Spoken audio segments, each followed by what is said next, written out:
Ready? It feels loud. Okay. So over the last couple of weeks, we have learned a little bit about what the Bible is. It's a library of books written by authors from a long time ago. And we use the Bible to help us to live our lives in the way that God imagined for us. We don't just pick and choose from a few verses. We use the whole story because that's the only way to understand all the different little bits and pieces that come together to make God's big story for our lives. But why did God choose to communicate with us like this? Well, a long time before the time of Jesus, in fact, about 1,400 years before Jesus was born, people started writing the first books of the Bible. But they didn't just sit down to write whatever came into their heads. The stories of the Bible had been passed down from generation to generation around campfires and over meals for long before they began writing them down. And once technology made it possible to put ink to paper, then people decided it was a good idea to take these stories that they had learned from their parents and grandparents and put them on paper so they wouldn't get lost. So they wrote the stories down on scrolls, big long rolls of paper, and kept them in jars to safeguard the important tales that had been passed down as far as anyone could remember. But where did the stories come from? They came from God. God inspired the stories into the minds of those first storytellers. And the stories of Adam and Eve or Cain and Abel were told from one person to the next until they could be written down. These stories served as a warning for the people at the time and today about obeying God, about not letting jealousy take over, about what happens when we don't follow directions, about not hurting other people. These stories were the first rules of living in community, and they were necessary so that God's people could live together in harmony and get along. And even once our technology started to advance, we didn't need to pass stories down by telling them out loud. That didn't make them any less important, and it didn't make them any less true. So we continued sharing the stories, but we could do it faster now. We had technology to be more efficient, and we could share the stories with people who spoke other languages. We could add on to the books and scrolls until at one point there were thousands of sacred texts, and no one knew which were the most important and which ones were the ones that told God's story. So the early Christians formed several councils to get together and make decisions about lots of things.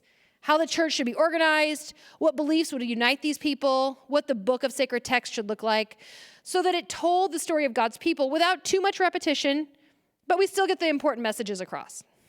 Now, those ancient scrolls and books had been written by human authors that were inspired by a perfect God. Our God is perfect. He doesn't make mistakes.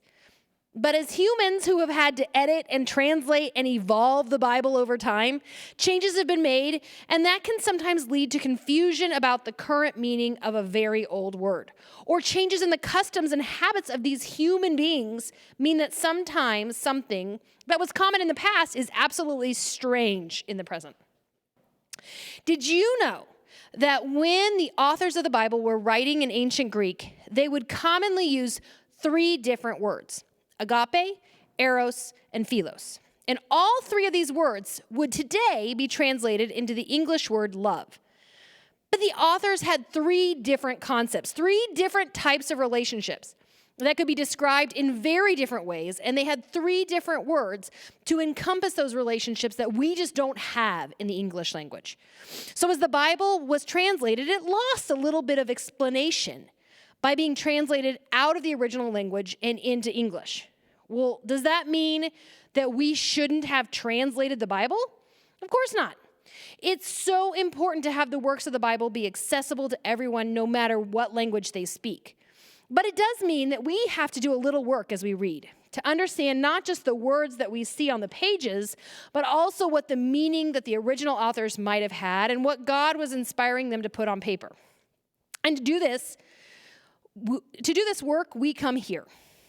We meet as a community that is loving and accepting. We ask questions knowing that no one has all the answers, but someone here might know more than I do, and we feel comfortable sharing our concerns and fears with others who might just have the same concerns, questions, and fears, but they were too shy to say them out loud. This is the type of community that is all over the New Testament of the Bible. In the book of Hebrews, chapter 10, verses 24 and 25, that's a letter to a Jewish Christian community in the first century.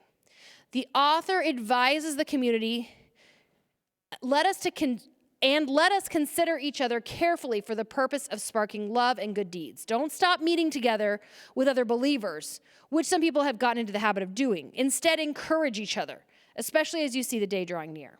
I think that the advice here is pretty clear. Keep working together and doing acts of love. Keep helping others and encouraging one another.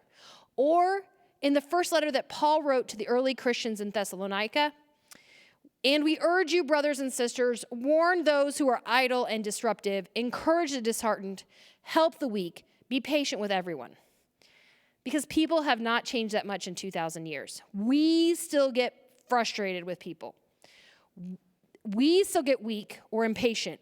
We still need to do good deeds for others and show love. We still need each other, just as people did when Jesus was teaching 2,000 years ago, and just as God's first people needed each other in the books of Genesis and Exodus. And so our work keeps on. We keep on working together, reading the Bible that was inspired by God, but authored and translated by humans. We keep on trying, and God sees us doing our best to be who he knows we can be. We keep doing good and reaching out and praying and loving each other. And we find a God who is reaching back to us, comforting us, loving us, helping us to find our stories somewhere between those two trees that we found at the beginning of the Bible. Somewhere between the tree of knowledge and the tree of life, we live our own story and find our way in God's world around us. Would you pray with me? Lord, thank you for the Bible to help us to learn, to help us to grow, and allows us to find our stories between the trees in your library. Thank you for our leaders and community that helps us to put all the pieces together and gives us a way to put the big puzzle together. And thank you for questions and history that helps us to learn how we fit in, where we belong in your community. Amen.